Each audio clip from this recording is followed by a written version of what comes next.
ಎಲ್ಲರಿಗೂ ನನ್ನ ನಮಸ್ಕಾರಗಳು. ಲೆಸನ್ ಬೇಸ್ಡ್ ಅಸೆಸ್ಮೆಂಟ್ LB ಆಧಾರಿತ ಘಟಕವಾರು ಕಿರು ಪರೀಕ್ಷೆ ತರಗತಿ 7ನೇ ವಿಷಯ ಗಣಿತ.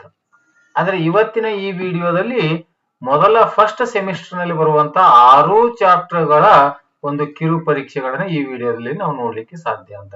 ಅಂದ್ರೆ ಈ ಒಂದು 7ನೇ ತರಗತಿ ಗಣಿತ ವಿಷಯಕ್ಕೆ ಸಂಬಂಧಪಟ್ಟಿರುವಂತಹ ಮೊದಲನೇ ಸೆಮಿಸ್ಟರ್ ನಲ್ಲಿ ಬರುವಂತಹ ಒಟ್ಟು 6 ಘಟಕಗಳ ಕಿರು ಪರೀಕ್ಷೆಯ ಒಂದು ಪ್ರಶ್ನೆ ಪತ್ರಿಕೆಗಳನ್ನ ಮಾದರಿಯಾಗಿ ಒಂದು ಕಿರು ಪರೀಕ್ಷೆ ಘಟಕವಾರು ಕಿರು ಪರೀಕ್ಷೆಗಳಿವೆ.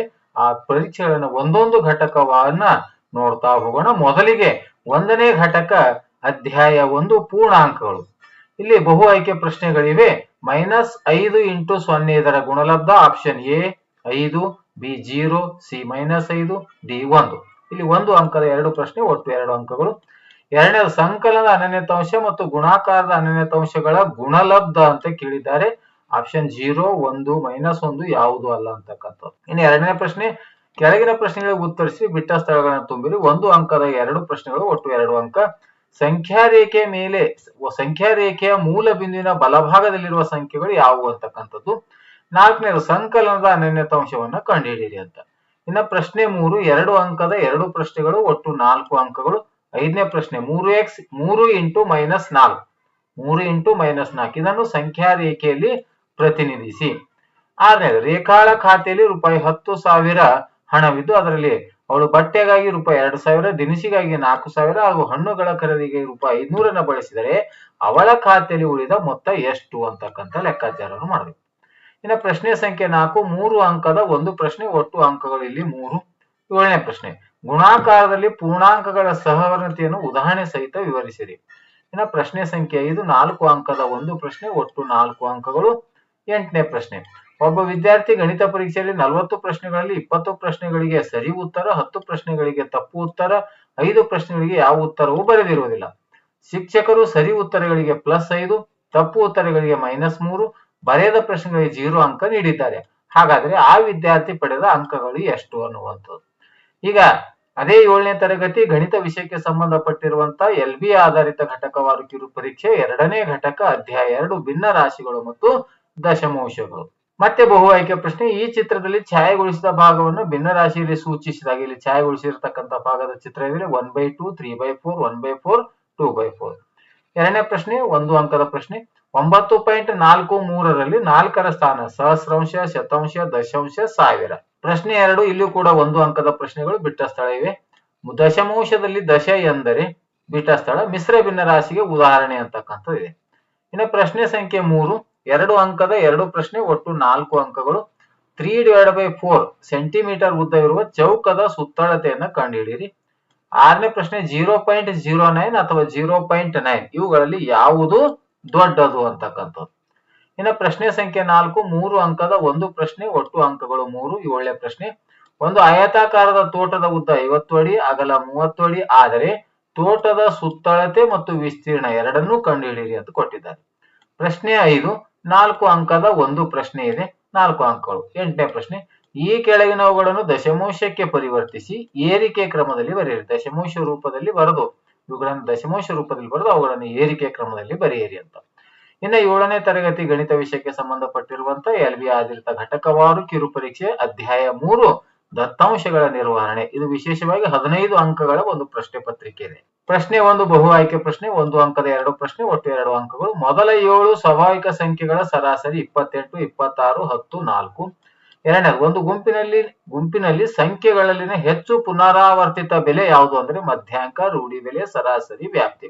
ಸೂಕ್ತವಾದ ಉತ್ತರಗಳನ್ನು ಆರಿಸಿ ಕ್ರಮಾಕ್ಷರದೊಡನೆ ಬರೀತಕ್ಕಂಥದ್ದು. ಇನ್ನು ಪ್ರಶ್ನೆ ಸಂಖ್ಯೆ 2, ಬಿಟ್ಟ ಸ್ಥಳಗಳನ್ನು ತುಂಬಿರಿ. 1 ಅಂಕದ 2 ಪ್ರಶ್ನೆ, ಒಟ್ಟು 2 ಅಂಕಗಳು. ಸ್ತಂಭ ಲೇಖವು ಡ್ಯಾಸ್ ಅಕ್ಷಗಳನ್ನು ಹೊಂದಿರುತ್ತದೆ.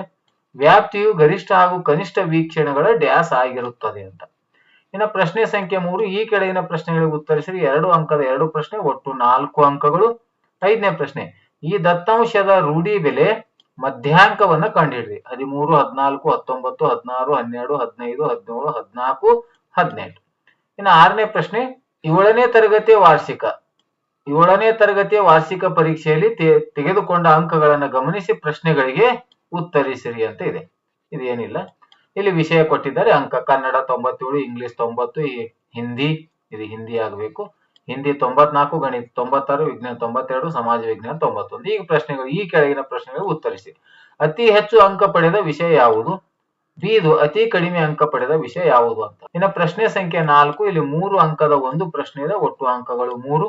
7ನೇ ಪ್ರಶ್ನೆ, 7ನೇ ತರಗತಿಯ ವಿದ್ಯಾರ್ಥಿಗಳು ವಾರ್ಷಿಕ ಪರೀಕ್ಷೆಯಲ್ಲಿ ಕನ್ನಡ ವಿಷಯದಲ್ಲಿ ಗಳಿಸಿದ ಅಂಕಗಳು ಈ ರೀತಿಯಾಗಿವೆ: 90, 78, 86, 92, 94, 82, 96, 70. ನೀಡಿರುವ ಅಂಕಗಳ ಫಸ್ಟ್ ವ್ಯಾಪ್ತಿಯನ್ನ ಕಂಡುಹಿಡಿಬೇಕು, ಸರಾಸರಿಯನ್ನು ಕಂಡುಹಿಡಿಬೇಕು, ಮಧ್ಯಾಂಕವನ್ನ ಕಂಡುಹಿಡಿಬೇಕು ಅಂತ. ಇನ್ನು ಪ್ರಶ್ನೆ ಸಂಖ್ಯೆ 5, 4 ಅಂಕದ ಒಂದು ಪ್ರಶ್ನೆ, ಒಟ್ಟು 4 ಅಂಕಗಳು. ಕರೀಂ ವಾರ್ಷಿಕ ಪರೀಕ್ಷೆಯಲ್ಲಿ ಪಡೆದ ಅಂಕಗಳು ಈ ಕೆಳಕಂಡಂತಿವೆ, ಇದಕ್ಕೆ ಸ್ತಂಭ ನಕ್ಷೆಯನ್ನು ರಚಿಸಿರಿ. ವಿಷಯಗಳು ಕೊಟ್ಟಿದ್ದಾರೆ, ಪಡೆದ ಅಂಕಗಳನ್ನು ಕೊಟ್ಟಿದ್ದಾರೆ, ಇದಕ್ಕೆ ಸ್ತಂಭ ನಕ್ಷೆಯನ್ನ ರಚಿಸ್ತಕ್ಕಂಥದ್ದು.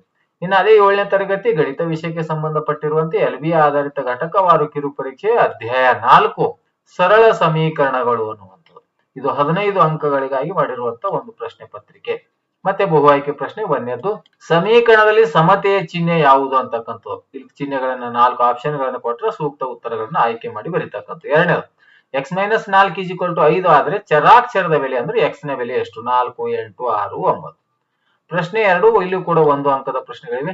4 - x = 2 ಈ ಸಮೀಕರಣವನ್ನ ಹೇಳಿಕೆ ರೂಪದಲ್ಲಿ ಬರೆಯಿರಿ. 4ನೇದು, a ಅನ್ನು m ರಿಂದ ಭಾಗಿಸಿದಾಗ 30 ಸಿಗುತ್ತೆ. ಈ ಹೇಳಿಕೆಯನ್ನು ಸಮೀಕರಣದಲ್ಲಿ ಬರೆಯಿರಿ. ಪ್ರತಿಯೊಂದಕ್ಕೂ ಒಂದೊಂದು ಅಂಕ. ಇನ್ನು 3ನೇ ಪ್ರಶ್ನೆ, 2 ಅಂಕದ 2 ಪ್ರಶ್ನೆ, ಒಟ್ಟು 4 ಅಂಕಗಳು. 5ನೇ ಪ್ರಶ್ನೆ, 8m + 15 = 49 ಸಮೀಕರಣವನ್ನ ಬಿಡಿಸಿ. ಇನ್ನು 6ನೇದು, 3a/7 = 3 ಸಮೀಕರಣವನ್ನ ಬಿಡಿಸಿ. ಪ್ರಶ್ನೆ ಸಂಖ್ಯೆ 4, 3 ಅಂಕದ ಒಂದು ಪ್ರಶ್ನೆ, ಒಟ್ಟು ಅಂಕಗಳು 3. ರಾಮುವಿನ ತಂದೆಯ ವಯಸ್ಸು ಮಗನ ವಯಸ್ಸಿಗಿಂತ 6 ಪಟ್ಟು ಹೆಚ್ಚಾಗಿದೆ, ಆದರೆ ಅವರಿಬ್ಬರ ವಯಸ್ಸಿನ ಮೊತ್ತ 42. ಹಾಗಾದ್ರೆ ಅವರ ವಯಸ್ಸೆಷ್ಟು ಅಂತ ಕಂಡುಹಿಡಿಯಬೇಕು. ಇನ್ನು ಪ್ರಶ್ನೆ ಸಂಖ್ಯೆ 5, 4 ಅಂಕದ ಒಂದು ಪ್ರಶ್ನೆ, ಒಟ್ಟು ಅಂಕ 4. 8ನೇ ಪ್ರಶ್ನೆ, 2 × x + 4 = 12 ಈ ಸಮೀಕರಣ ಬಿಡಿಸಿ ಉತ್ತರವನ್ನ ತಾಳೆ ನೋಡಿ ಅಂತ.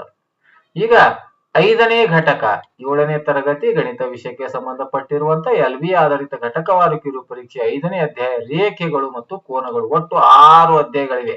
ಮೊದಲನೇ ಸೆಮಿಸ್ಟರ್ ಅಲ್ಲಿ 6 ಅಧ್ಯಾಯಗಳಿವೆ. ಆ 6 ಅಧ್ಯಾಯಗಳ ಒಂದು ಘಟಕ ಪರೀಕ್ಷೆಯನ್ನ LB ಆಧಾರಿತವಾಗಿ ಮಾಡಲಾಗಿದೆ. 6 ಘಟಕಗಳ ಪ್ರಶ್ನೆ ಪತ್ರಿಕೆಗಳನ್ನ ನಾವು ನೋಡ್ತಾ ಇದ್ದೀವಿ. 1ನೇದು, ಇಲ್ಲಿ ಕೊಟ್ಟಿರುವಂತ ಚಿತ್ರ ಇದೆ, ಈ ಚಿತ್ರವನ್ನ ಹೆಸರಿಸಿ. ಬಿಂದು ಅದ, ಕಿರಣ ಅದ, ಸರಳ ರೇಖೆ ಅದ, ವಕ್ರ ರೇಖೆ ಅದ. ಕೋನವನ್ನ ಸೂಚಿಸುವ ವಿಧಾನ ಇಲ್ಲಿ ಯಾವ ರೀತಿಯಾದಂತ 4 ಆಪ್ಷನ್ಗಳಲ್ಲಿ ಸೂಕ್ತವಾದ ಆಪ್ಷನ್ ಅನ್ನು ಆಯ್ಕೆ ಮಾಡಿ ಕ್ರಮಾಕ್ಷರದೊಡನೆ ಉತ್ತರವನ್ನ ಬರೀತಕ್ಕಂಥದ್ದು. ಪ್ರಶ್ನೆ 2 ಕೆಳಗಿನ ಪ್ರಶ್ನೆಗಳಿಗೆ ಉತ್ತರಿಸಿ 1 ಅಂಕದ 2, ಒಟ್ಟು 2 ಅಂಕಗಳು. ರೇಖಾಖಂಡವನ್ನ ವ್ಯಾಖ್ಯಾನಿಸಿ, ಕಿರಣವನ್ನ ವ್ಯಾಖ್ಯಾನಿಸಿ. ಇನ್ನು ಪ್ರಶ್ನೆ 3 ಕೆಳಗಿನ ಪ್ರಶ್ನೆಗಳಿಗೆ ಉತ್ತರಿಸಿ 2 ಅಂಕದ 2 ಪ್ರಶ್ನೆ, ಒಟ್ಟು 4 ಅಂಕಗಳು. 65 ಡಿಗ್ರಿಯ ಪೂರಕ ಮತ್ತು ಪರಿಪೂರಕ ಕೋನಗಳನ್ನ ಕಂಡುಹಿಡಿಯಿರಿ. 6ನೇದು, 2 ಸಮಾಂತರ ರೇಖೆಗಳನ್ನು ಒಂದು ಛೇದಕ ರೇಖೆಯು ಕತ್ತರಿಸಿದಾಗ ಉಂಟಾಗುವ ಕೋನಗಳನ್ನು ಸೂಚಿಸುವ ಚಿತ್ರವನ್ನ ಬರೆಯಿರಿ. ಪ್ರಶ್ನೆ 4, 3 ಅಂಕದ ಒಂದು ಪ್ರಶ್ನೆ, ಒಟ್ಟು 3 ಅಂಕಗಳು. ಶೃಂಗಾಭಿಮುಖ ಕೋನಗಳೆಂದರೇನು ವಿವರಿಸಿ. ಪ್ರಶ್ನೆ ಸಂಖ್ಯೆ 5, ನೀಡಿರುವ ಚಿತ್ರದಲ್ಲಿ ಸೂಕ್ತ ಕಾರಣಗಳೊಂದಿಗೆ x ಮತ್ತು y ಬೆಲೆಯನ್ನ ಕಂಡುಹಿಡಿಯಿರಿ. 4 ಅಂಕದ ಪ್ರಶ್ನೆ. ಇಲ್ಲಿ x ಮತ್ತು y ಬೆಲೆಗಳನ್ನ ಸೂಕ್ತ ಕಾರಣಗಳಿಂದ ಉತ್ತರವನ್ನ ಕಂಡುಹಿಡಿತಕ್ಕಂಥದ್ದು. ಇನ್ನು 7ನೇ ತರಗತಿ ಗಣಿತ ವಿಷಯಕ್ಕೆ ಸಂಬಂಧಪಟ್ಟಿರುವಂತ LB ಆಧಾರಿತ ಘಟಕವಾರು ಕಿರು ಪರೀಕ್ಷೆ ಅಧ್ಯಾಯ 6 ಕೊನೆಯ ಅಧ್ಯಾಯ ತ್ರಿಭುಜ ಮತ್ತು ಅದರ ಗುಣಗಳು ಅನ್ನುವಂಥದ್ದು.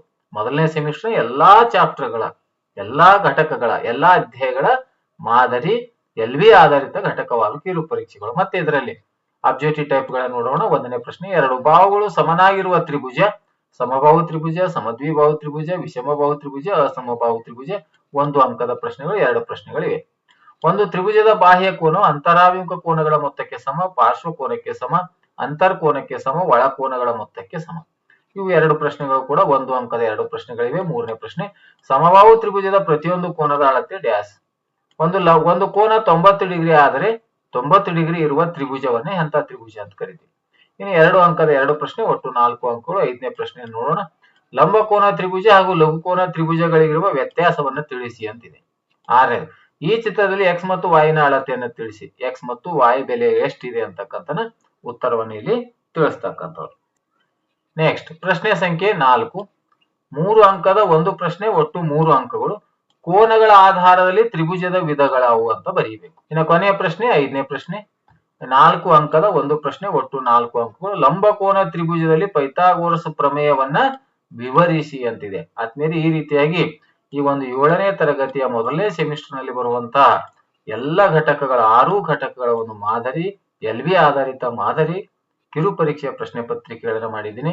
ಈ ವಿಡಿಯೋದ ಡಿಸ್ಕ್ರಿಪ್ಷನ್ ಬಾಕ್ಸ್ ನಲ್ಲಿ PDF ಲಿಂಕ್ ಕೂಡ ಇರುತ್ತೆ ಅಂತ ಹೇಳುತ್ತಾ, ಮತ್ತು ಅದೇ ರೀತಿಯಾಗಿ 6ರಿಂದ 10ನೇ ತರಗತಿಯ ಗಣಿತ ಮತ್ತು ವಿಜ್ಞಾನ ವಿಷಯಕ್ಕೆ ಸಂಬಂಧಪಟ್ಟಿರುವಂತಹ ಮೊದಲನೇ ಸೆಮಿಸ್ಟರ್ ಎಲ್ಲ ಮಾದರಿ ಪ್ರಶ್ನೆ ಪತ್ರಿಕೆಗಳನ್ನ LV ಆಧಾರವಾಗಿಟ್ಟುಕೊಂಡು ಪ್ರಶ್ನೆ ಪತ್ರಿಕೆಗಳನ್ನ ಮಾಡ್ತಾ ಇದ್ದೀನಿ. ಈ ವಿಡಿಯೋ ಇಷ್ಟವಾದರೆ ದಯವಿಟ್ಟು ಲೈಕ್ ಮಾಡಿ ಅಂತ ಹೇಳುತ್ತಾ, ಈ ವಿಡಿಯೋ ನೋಡಿರುವ ತಮ್ಮೆಲ್ಲರಿಗೂ ನನ್ನ ಅಭಿನಂದನೆಗಳು.